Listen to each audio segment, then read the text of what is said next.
আমরা আমাদের জায়গা থেকে নিশ্চিত করতে চাই। যেহেতু ভাই আমরা আমাদের এক্সিস্টেন্স নিয়ে আমরা ক্রাইসিসে ভুগছি না, আমাদেরকে যতদিন পর্যন্ত আপনারা চাইবেন, আপনারাই যেহেতু আমাদের ভিত্তি, সুতরাং আমাদের এই ক্রাইসিস নাই যে আমাদের নেতৃত্ব হয়তো চুরি হয়ে যেতে পারে। আমরা নির্বাচনে বিজয়ী হব না, আমরা নির্বাচনে যদি মানুষ আমাদেরকে আস্থা দেয় তাহলে আমরা দায়িত্ব পাবো, এটা আমাদের জন্য দায়িত্ব। আশা করি আমরা সমন্বিতভাবে এই দায়িত্বটা স্বচ্ছতা জবাবদিহিতার মাধ্যমে আমরা যথাযথভাবে সম্পন্ন করতে পারবো ইনশাআল্লাহ।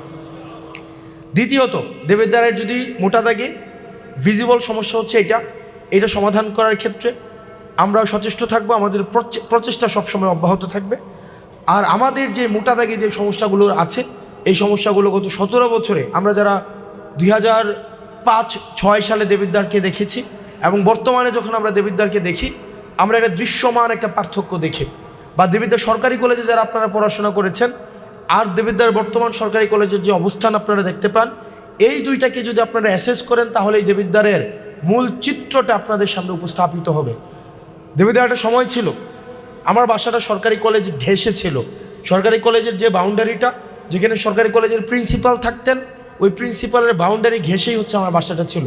আমরা মাঝে মাঝে ক্রিকেট খেললে আমাদের বল প্রিন্সিপালের বাসায় চলে যেত, মাঝে মাঝে বল ফেরত দিত, মাঝে মাঝে দিত না। অর্থাৎ আমাদের এই ধরনের, আমরা তখন দেখতাম দেবিদ্বার কলেজে যারা পড়াশোনা করে মুরাদনগর থেকে, ব্রাহ্মণপাড়া থেকে, নবীনগর থেকে, কসবা থেকে, ওদিক থেকে বিভিন্ন জায়গা থেকে, দাউদকান্দি থেকে দেবিদ্বার লজিং সিস্টেম ছিল। তখনকার সময় 2টা ছাত্রাবাস ছিল, কামাল ছাত্রাবাস, তারপর হচ্ছে রফি ছাত্রাবাস, এবং বিভিন্ন লজিং সিস্টেম ছিল। এবং দেবিদ্বার কেন্দ্রিক কিন্তু একটা শিক্ষানগরী হয়ে উঠেছিল, যার কারণে আমার মায়ের মতো অনেক হাজার হাজার মায়েরা পরিবার নিয়ে নবীনগর, চান্দিনা, তারপর হচ্ছে আশেপাশের যে মুরাদনগর উপজেলা, ওই লল্যান্ডের যে এরিয়াগুলো আছে, সবাই কিন্তু এখন আগে একটা সময় দেবিদ্বারমুখী হতো। কিন্তু একটা নির্মম পরিহাস, রাজনৈতিক বাস্তবতার অবনতির কারণে এখন দেবিদ্বারের মানুষই দেবিদ্বারে থাকে না, হয় কুমিল্লা চলে যায়, না হয় ঢাকায় চলে আসে।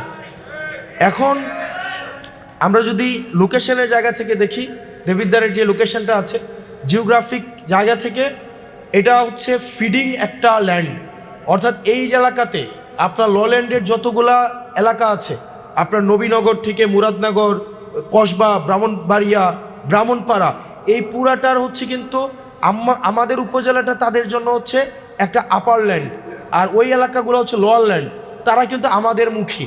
তো আমরা যদি এটা শিক্ষানগরী আগের মতো আবার রূপান্তর করতে পারি, আবার যদি আমাদের শিক্ষা প্রতিষ্ঠানগুলোকে আমরা আবার আগের জায়গায় নিতে পারি, তাদেরকে জবাবদিহিতার মধ্যে আনতে পারি, রাজনৈতিক স্বেচ্ছাচারিতা যদি আমরা নিয়ন্ত্রণ করতে পারি, আমরা যদি যারা এখানে শিক্ষিত মানুষ রয়েছে, ঢাকা ইউনিভার্সিটি থেকে শুরু করে পাবলিক বিশ্ববিদ্যালয়ের যেই সম্পদগুলো আমরা প্রত্যেক বছর দেবিদ্বার বাংলাদেশকে উপহার দেয়, তাদেরকে যদি আমরা দেবিদ্বারমুখী করতে পারি, আমাদের যে একটা সমৃদ্ধ ডায়াসপোরা কমিউনিটি রয়েছে যারা বিদেশে রয়েছে, তাদের অ্যাপিয়ারেন্স যদি আমরা দেবিদ্বারে নিশ্চিত করতে পারি, তাহলে কিন্তু দেবিদ্বারের শিক্ষাক্ষেত্রের একটা যুগোপযোগী একটা রূপান্তর ঘটানো সম্ভব। এবং আমরা বিশ্বাস করি আপনাদের সহায়তা নিয়ে সেটা আমরা 2 বছরের মধ্যে এটাকে আমরা কমপ্লিট করতে পারবো ইনশাল্লাহ।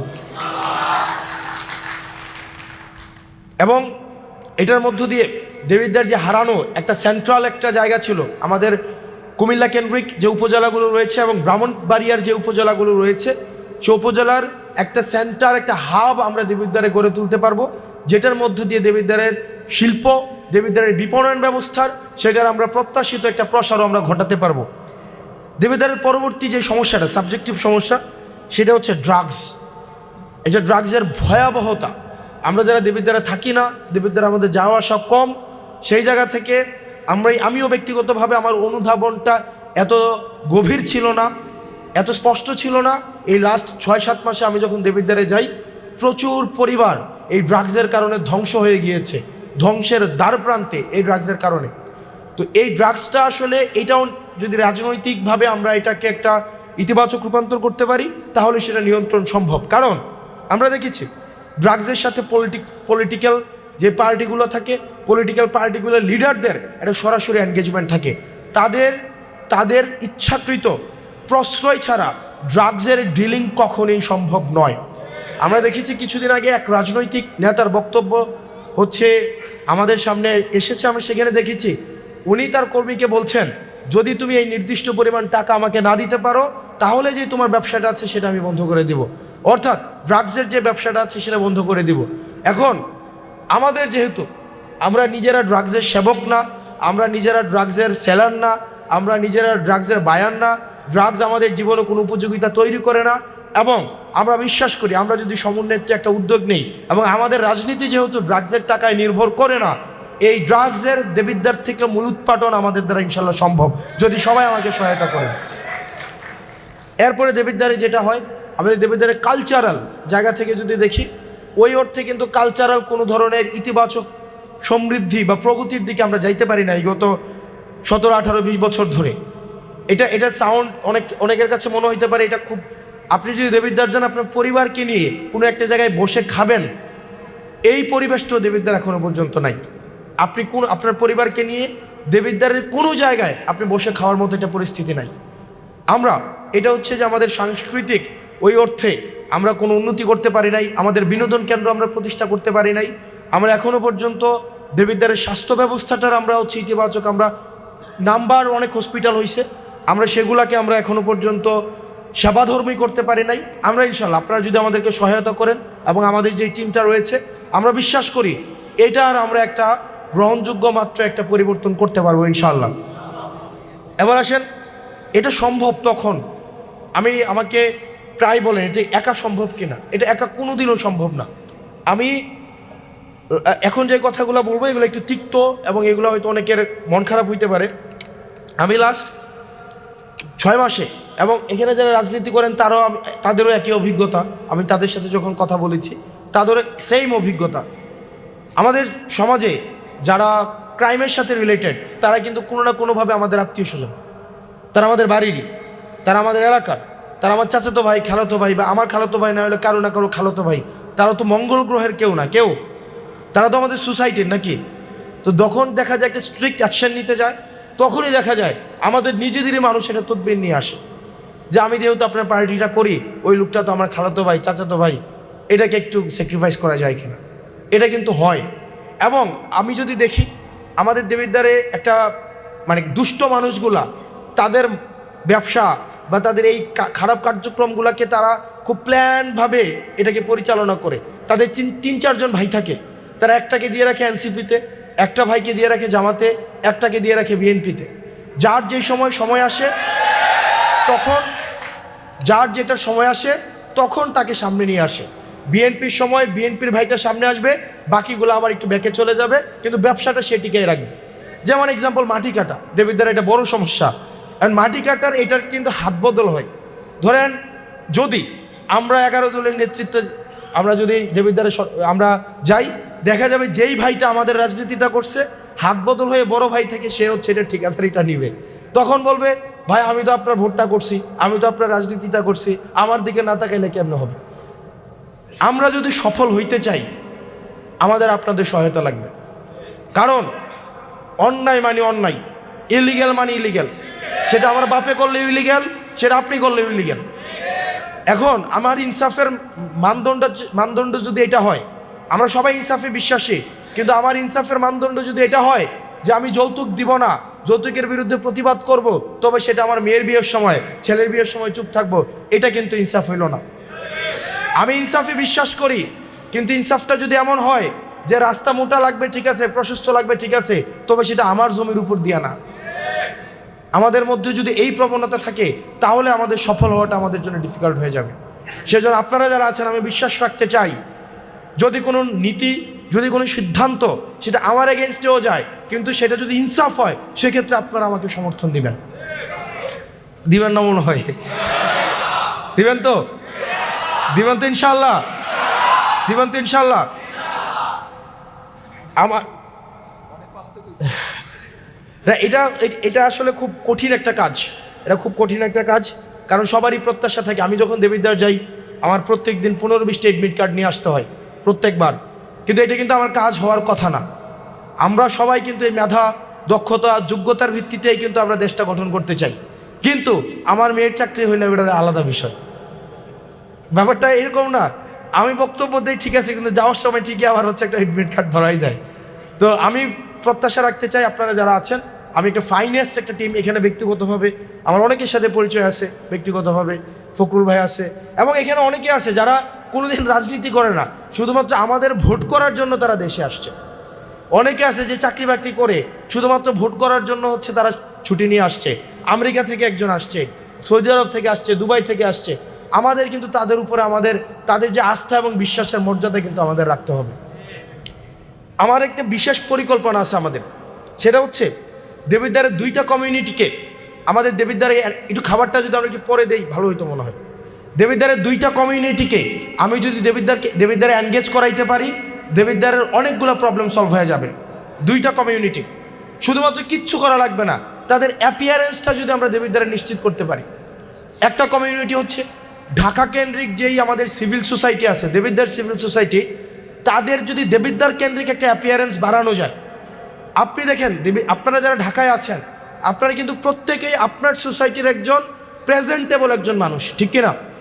আপনি যারা ঢাকায় আছেন, ব্যবসা করেন, চাকরির সাথে জড়িত, যেই হন না কেন, আপনার সোসাইটির সবচেয়ে প্রেজেন্টেবল মানুষটা কিন্তু আপনি। অথচ দেখা যায় আপনার মসজিদ কমিটির সভাপতি হচ্ছে এক চাঁদাবাজ, ধান্দাবাজ। আপনার মসজিদ কমিটি, স্কুল কমিটি, আপনার কাছে একটা সময় মনে হয় না এই ঝামেলায় যাওয়ার দরকার কি, পরিবার নিয়ে আসি, ভালো আছি, এত দরকার কি, না ঈদে যাব, নামাজটা পড়ে সুন্দর পাঞ্জাবি পরে হ্যান্ডশেক করে চলে আসবো। এই যে আপনি আগ্রহী না, এনগেজ হচ্ছেন না, এটার সুযোগটাই হচ্ছে চাঁদাবাজ এবং ধান্দাবাজরা নিচ্ছে। আপনাদের কাছে প্রত্যাশা থাকবে আপনারা শুধুমাত্র আপনার অ্যাপিয়ারেন্স, আপনার উপস্থিতি, এইটা সমাজে আপনার একটা রিয়েল একটা চেঞ্জ নিয়ে আসতে পারবে ইনশাল্লাহ। শুধুমাত্র কিচ্ছু না, আপনি রেগুলার শুধুমাত্র আপনার সোসাইটিতে রেগুলার যাতায়াতটা করেন, আপনি রেগুলার আপনাদের বাড়িতে যাতায়াত করেন, দেবিদ্বারে যাতায়াত করবেন। আপনার যখন রেগুলার ফ্রিকোয়েন্ট হচ্ছে মুভমেন্ট দেবিদ্বারে হবে, দেবিদ্বারে ইতিবাচক অবশ্যই একটা পরিবর্তন ঘটবে। আরেকটা হচ্ছে ডায়াসপোরা কমিউনিটি, আমাদের বিদেশে যে পরিমাণ রিসোর্স আমাদের আছে, রিসোর্স পার্সোনালিটি আমাদের আছে। আমি লাস্ট 1 বছর আমি অনেককেই দেখেছি বিভিন্ন বিশ্ববিদ্যালয়, বিদেশের বিশ্ববিদ্যালয়ে পড়ায়, বিভিন্ন বিজনেস করে, এন্টারপ্রেনার, বিদেশে অনেক প্রেজেন্টেবল মানুষ আছে। ওই মানুষগুলোকে যদি আমরা দেবিদ্বার কেন্দ্রিক তাদের একটা ফ্রিকোয়েন্ট একটা অ্যাপিয়ারেন্সের আমরা ব্যবস্থা করতে পারি, দেবিদ্বার একটা ইতিবাচক পরিবর্তন ঘটবে। অতীতের রাজনৈতিক ব্যবস্থায় যেটা হয়েছে, আমরা এই ধরনের মানুষগুলোর দেবিদ্বার উপস্থিতিকে আমরা সন্দেহজনকভাবে দেখতাম।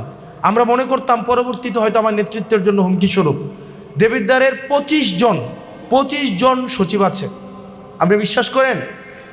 25 জন না, এটা বেশি মনে হয়, আরও ডেপুটি সেক্রেটারি অ্যাভভ 25 জন প্লাস।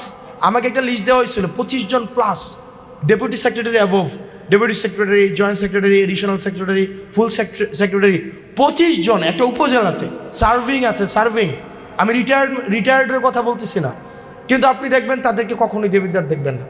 এখন একই সাথে সাথে তারাও উৎসাহিত বোধ করে না, কারণ তাদেরকে আনওয়ান্টেড ফিল করা হয়।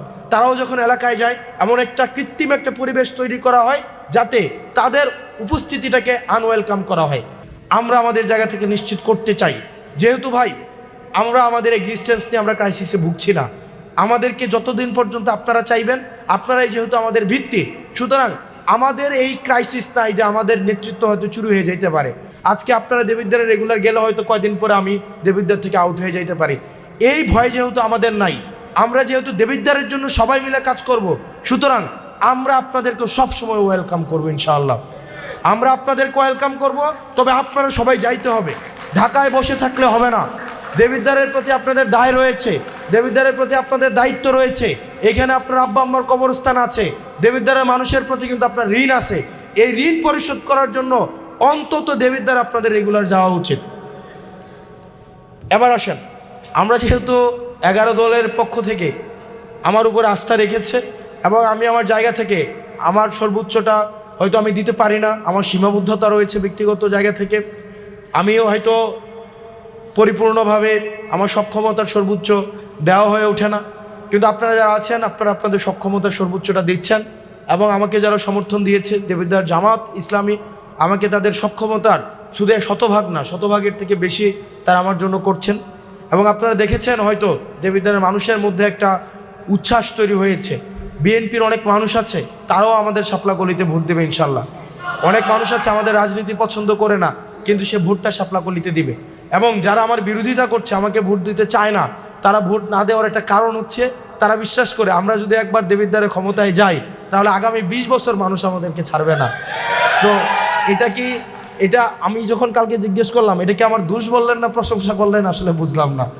কারণ তাদের একটা ভয় যে আমরা যদি একবার চলে যাইতে পারি, আমাদের এই টিম যদি একবার দেবিদ্বারে একটা অ্যাক্সেস নিতে পারে, আগামী 20 বছর দেবিদ্বারের মানুষ আমাদেরকে হাতছাড়া করবে না। এই ভয়ে তারা হচ্ছে বিভিন্ন জায়গায় এখন ঘোরাঘুরি করছে। আমরা দেবিদ্বার সবাইকে নিয়ে আমরা একটা দেবিদ্বার করতে চাই। এবং যেহেতু মানুষ দেখেন, আমি জানি না, আমি দেখি নাই কখনো আমার এই 27.5 বছর বয়সে মানুষ নিজের পকেট থেকে টাকা দিয়ে যাচ্ছে। আজকের দিনে গতকাল আমাকে দেবিদ্বারে 9 লক্ষ টাকা দিয়েছে, আজকের দিনে 5 লাখ টাকার বেশি হইতে পারে, তাই না? আজকে 3টা প্রোগ্রামে গেলাম, সব মিলে 5 লাখ প্লাস হবে, আরও বেশি হবে। আবার আমাকে পার্সোনালি টাকা দিয়েছে কিছু ভাই। তো প্রত্যেক দিন আমি ভাবতেছি যে এখন প্রোগ্রাম একটু বেশি করলে মনে হয় আরও ভালো হয়, কারণ সবাই টাকা পয়সা দিচ্ছে। তো দেখেন, আমাদের দায়বদ্ধতা কিন্তু আপনাদের কাছে। তো এই যে মানুষের একটা প্রত্যাশা তৈরি হয়েছে, আমি এখন ভয় পাই। আমি নামাজে দাঁড়াইলে আমি দুর্বলতা আমি অনুভব করি যে মানুষের 4 লক্ষ মানুষের যে আস্থা, যে বিশ্বাস আমার প্রতি তৈরি হয়েছে, এটা যদি আমি তাদের এই আস্থাটা পূরণ করতে না পারি, তাহলে কিন্তু মানুষ হতাশ হবে। এখন আপনারা যেভাবে আমার দায়িত্ব নিচ্ছেন, আমাকে সফল করার জন্য কিন্তু আপনাদেরকে এই দায়িত্ব নিতে হবে। কোনো কারণে যদি আমরা ব্যর্থ হই, আমাদের উহুদ যুদ্ধের কথা নিশ্চয়ই মনে আছে। উহুদের যুদ্ধে এটা সাময়িক, আমাদের রাসূল সাল্লাল্লাহু আলাইহি ওয়াসাল্লাম নির্দেশনা দিয়েছিল গিরিপথ যেন কেউ ছেড়ে না আসে। কিন্তু আমরা দেখেছিলাম সাময়িক রাসূল সাল্লাল্লাহু আলাইহি ওয়াসাল্লামের নির্দেশনা অমান্য করে দেখা গিয়েছে গনিমতের মাল পুনর্বন্টনে পুনর্বিন্যাসে ব্যস্ত হয়ে যাওয়ার ফলে খালিদ বিন ওয়ালিদ ওই যুদ্ধে হচ্ছে মুসলমানদের বিরুদ্ধে উনি যুদ্ধ করেছিলেন। তখন তিনি ওনার সৈন্যবাহিনীকে আবার পুনর্গঠিত করে উনি পাল্টা আক্রমণ করেন, এবং এই যুদ্ধের ফলাফল কিন্তু মুসলমানদের জন্য নেতিবাচক হয়। সেজন্য প্রিয় ভাইয়েরা, প্রিয় দেবিদ্বারবাসী, আমাদের ইতিহাস থেকে অনেকগুলো শিক্ষা আছে। আমাদের চূড়ান্ত বিজয় না হওয়া পর্যন্ত আমাদের আত্মতুষ্টি এবং আত্মবিশ্বাসী হওয়ার কোনো সুযোগ নাই, এবং চূড়ান্ত ফলাফল না আসা পর্যন্ত আমরা বিশ্বাস রাখতে চাই দেবিদ্বারে 4 জন প্রার্থী রয়েছে, এই 4 জনের মধ্যে 4র্থ অবস্থানে আমরা রয়েছি, এবং প্রত্যেকটা প্রার্থী আমাদের থেকে আরও বেশি জনসমর্থন সমৃদ্ধ, আমাদের থেকে বেশি পরিশ্রমী, আমাদের থেকে বেশি মানুষের কাছে যাচ্ছেন। সেই জন্য আমরা যদি জিততে চাই, তাহলে সবাইকে একসাথে মাঠে নামতে হবে। আপনারা যারা আছেন, নির্বাচনের আর আছে 4 দিন, এশার নামাজ হয়ে গিয়েছে, আর 4 দিন সময় আছে। আগামীকাল 7 তারিখ, 8 তারিখ, 9 তারিখ, 10 তারিখ, 11 তারিখ, 12 তারিখ হচ্ছে নির্বাচন। এই 5টা দিন আপনাদের কাছে আমি ভিক্ষা চাই। যদি আমরা পরাজিত হই, এটা হচ্ছে আমাদের এই পুরা সবার জন্য এটা আমাদের পরাজয়। দেবিদ্বার কেন্দ্রিক একটা ইতিবাচক যে সম্ভাবনা তৈরি হয়েছে, লুটেরা এবং মাফিয়াতন্ত্র থেকে মুক্তির যে একটা দ্বার উন্মুক্ত হওয়ার সম্ভাবনা তৈরি হয়েছে, এই সম্ভাবনাটা একটা অনির্দিষ্ট কালের জন্য সেটা বন্ধ হয়ে যাবে। এবং যেই বংশীয় ধারার যে রাজনীতি দেবিদ্বারে চলমান ছিল, সেই ধারা বন্ধ হওয়ার যে একটা পর্যায় তৈরি হয়েছে, এবং দেবিদ্বারে মাফিয়া, লুটেরা, চাঁদাবাজ এবং সন্ত্রাসের রাজনীতি থেকে মানুষ যে মুক্তি চায়, এই মুক্ত হওয়ার জন্য মানুষের মধ্যে যে আশার সঞ্চার করেছে, এই সঞ্চারটা আবার নষ্ট হয়ে যাবে। আমরা চাই আপনি 5টা দিন দেবিদ্বারে সময় দেন। আপনি যে এলাকার আছেন, আপনি আপনার এলাকায় যান। আপনি আপনার এলাকায় গিয়ে আপনার উপস্থিতি দেবিদ্বারে একটা আলাদা একটা মেসেজ দিবে। এইখানের যে মানুষগুলো আছে, আপনাদের উপস্থিতি, কিচ্ছু করা লাগবে না, এলাকায় গিয়ে আপনারা সবাই যার এলাকায় হাঁটেন, এটাই একটা আলাদা একটা বার্তা দিবে। আপনারা পারবেন তো ইনশাল্লাহ? আপনারা পারবেন তো ইনশাল্লাহ? আপনি আমাদেরকে 5টা দিন দেন, আমরা সবাই এখানে, এটা আমার ব্যক্তিগত নির্বাচন না, আমরা সবাই মিলে এখানে কথা দিচ্ছি, আগামী 5টা বছর আমরা আপনাদের জিম্মাদার হইলাম। উপরে আল্লাহর সহায়তায়, আল্লাহর রহমতে, আপনাদের যে এই আস্থা, আপনাদের যে পরিশ্রম, যেহেতু আমার নির্বাচন করতে পয়সা লাগছে না, যেহেতু আমার নির্বাচন করতে আমার নিজস্ব কোনো ধরনের খরচ হচ্ছে না, আপনাদের প্রতি আমি দায়বদ্ধ থাকব। কারণ আমার কোনো একটা অন্যায়কে বন্ধ করার জন্য আমার 2বার ভাবতে হবে না, কারণ অন্যায়কারীদের সাথে আমার ব্যক্তিগতভাবে কোনো বেনিফিশিয়ারি এবং বেনিফ্যাক্টরের কোনো সম্পর্ক নাই। সুতরাং তাদের বিরুদ্ধে আমার স্ট্রিক্ট হইতে আমার 2বার কোনো ভাবতে হবে না। সে অন্যায়কারী যদি আমার বাপও হয়, সেক্ষেত্রে তার প্রতি আমি স্ট্রিক্ট হইতে পারবো। সেজন্য প্রিয় ভাইয়েরা, আপনারা 16টা ইউনিয়নের মানুষ আছেন। এখানে সবচেয়ে বেশি এলাহাবাদ ভানির মানুষ দেখলাম। এটার কারণও আমি এটা উদ্ঘাটন করছি। এলাহাবাদ আসছে সুলাইমান ভাইয়ের কারণে বেশি, আর ভানিতে আসছে মিজান মামার কারণে বেশি। ওনারা নিশ্চয়ই সবাই ইউসুফপুরের আসছে আমাদের ফারুক আঙ্কেলের কারণে, এবং ওইখানে মাসুম ভাই আছে ওনাদের কারণে। তো আমরা আসলে যদি জানতাম একটা কম্পিটিশন হবে, তাইলে আমরা কিন্তু একটা কম্পিটিশন করা যাইতো। তো না, পৌরসভা প্রতিযোগিতা থেকে ছিটকে গেছে। প্রতিযোগিতায় সবাই প্রতিযোগী হয় না, এটা ছিটকে গেছে। সেজন্য আমি গত 3 মাসে বিভিন্ন প্রোগ্রামের মধ্য দিয়ে আমি 212টা গ্রামে অন্তত একবার, কোনো গ্রামে 2বার 3বারও যাওয়া হয়েছে। তার মধ্যে আমার একটা গ্রামের একটা উদাহরণ দিই যাতে বুঝতে সুবিধা হয়। সেটা হচ্ছে কাশারিখোলা একটা গ্রামের পাশে একটা গ্রাম আছে, লাইট্টা নামে একটা গ্রাম। আপনি চিনেন কি না চিনতেও পারেন। লাইট্টা গ্রামে আমি যখন যাই, আমাকে অনেক মানুষ দেখতে আসে। রাজনৈতিক হয়তো মতপার্থক্য থাকলেও আমাকে দেখতে আসে, একটু ছুতে আসে, ছবি তুলতে আসে। এক আন্টি দূর থেকে দাঁড়িয়ে আমাকে ডাকলেন, আমি গেলাম। তো উনি আমাকে বললেন যে আমার 2টা বাচ্চা মিসক্যারেজ হয়েছে। আপনি যে রাস্তা দিয়ে হেঁটে আসছেন, এই রাস্তা দিয়ে আসা যাওয়ার কারণে আমার 2টা বাচ্চা মিসক্যারেজ হয়েছে। তো আশা করি এই কথাটা বলার পরে ওই রাস্তা বা ওই এলাকার অবকাঠামোগত যেই অবনতি গত 17, 18, 20 বছর হয়েছে, সেটা আসলে উপলব্ধি করার আর কোনো বাকি থাকে না। যে একটা মা তার 2টা বাচ্চা একটা রাস্তার কারণে মিসক্যারেজ হয়েছে, এর থেকে দুঃখজনক আর কোনো ঘটনা আমি মনে করি না প্রত্যাশিত হতে পারে। দেবিদ্বারের পুরো চিত্রটাই এমন। খুব কম, আমার যদি গ্রাম ধরি, একটা গ্রামের একটু রাস্তা আমার কাছে মনে হয়েছে ভালো, সেটা হচ্ছে বারুর গ্রাম। আদারওয়াইজ আমার দেবিদ্বার আমি যেখানেই গিয়েছি, আমি কোনো রাস্তা, কোনো অবকাঠামোগতভাবে কোনো রাস্তা আমি ঠিক পাই নাই। এবং অবকাঠামোগত যে জায়গাগুলো, সেই জায়গাগুলোর ইতিবাচক রূপান্তর সম্ভব যদি আমরা স্বচ্ছতা এবং জবাবদিহিতা নিশ্চিত করতে পারি। এটা তখনই সম্ভব যদি আমরা স্বচ্ছতা এবং জবাবদিহিতা যদি নিশ্চিত করতে পারি, তাহলে সেটার ইতিবাচক রূপান্তর সম্ভব। কিন্তু যদি আমার নির্বাচন করার ক্ষেত্রে অধিকাংশ নেতৃবৃন্দ এই স্বচ্ছতা এবং জবাবদিহিতা নিশ্চিত এই কারণেই করতে পারে না, কারণ তার নির্বাচনের অর্থর সংস্থানটা করতে হয় কন্ট্রাক্টরদের কাছ থেকে, অর্থের সংস্থানটা করতে হয় রাজনৈতিকভাবে যারা বিভিন্ন ঠিকাদারি নিয়ন্ত্রণ করে তাদের কাছ থেকে। তো যে মানুষগুলোর কাছ থেকে যখন অর্থ সংস্থান করে নির্বাচনে বিজয়ী হওয়ার পরে, তখন দেখা যায় ওই ঠিকাদাররা যখন কাজে অনিয়ম করে, ওই ঠিকাদাররা যখন কাজগুলো ঠিকভাবে করতে পারে না, ওই নির্বাচিত নেতৃত্ব তখন তাদের বিরুদ্ধে কোনো অ্যাকশনে যাইতে পারে না। আমি আমার জায়গা থেকে, যেহেতু জনগণ আমার প্রতি আস্থা রাখছে এবং আপনারা দেখতে পাচ্ছেন যে আমার অর্থের জন্য আমি কোনো ধরনের এই বনেদি বা কোনো বর্জ্য মানুষের কাছে যেহেতু আমি যাচ্ছি না, আমি আমার জায়গা থেকে নিশ্চিত করতে পারি অবকাঠামোগত ইতিবাচক রূপান্তরের জন্য দেবিদ্বারে আমার ক্ষেত্রে স্বচ্ছতা এবং জবাবদিহিতার কোনো ধরনের ব্যত্যয় ঘটবে না ইনশাআল্লাহ। একই সাথে আমি যেহেতু একটা টিম পেয়েছি, যেই টিমটা আমাকে তার নিজের জায়গাটা ছেড়ে দিয়ে দেবিদ্বার উপজেলা জামাত চাইলেই পারতেন যে আপনার সেন্ট্রাল নির্দেশনা না মেনে তারা সেখানে তাদের যেহেতু একটা জনভিত্তি রয়েছে, সেই জনভিত্তির উপরে নির্ভর করে চাইলেই পারতেন আমাকে সমর্থন না দিয়ে তারা প্যারালালি নিজেরা কার্যক্রম চালিয়ে যেতে। কিন্তু আমরা দেখেছি সেন্ট্রাল নির্দেশনা পাওয়ার পরে তারা 1 মিনিট অপেক্ষা করে নাই, আমাকে সাথে নিয়ে গিয়ে ওনারা ফর্মটা জমা দিয়েছে। এবং যিনি প্রার্থী ছিলেন জামাতের, উনি এমনভাবে নির্বাচনটা উনি করছেন যাতে মনে হয়, বোঝার উপায় নাই যে নির্বাচনটা উনি হাসনাত আবদুল্লাহর জন্য করছেন, মনে হয় নির্বাচনটা উনি ওনার জন্যই করছেন। এবং যেহেতু আমরা এই টিমটা পেয়েছি, আমরা এরকম একটা টিম পেয়েছি, আমরা পরবর্তীতে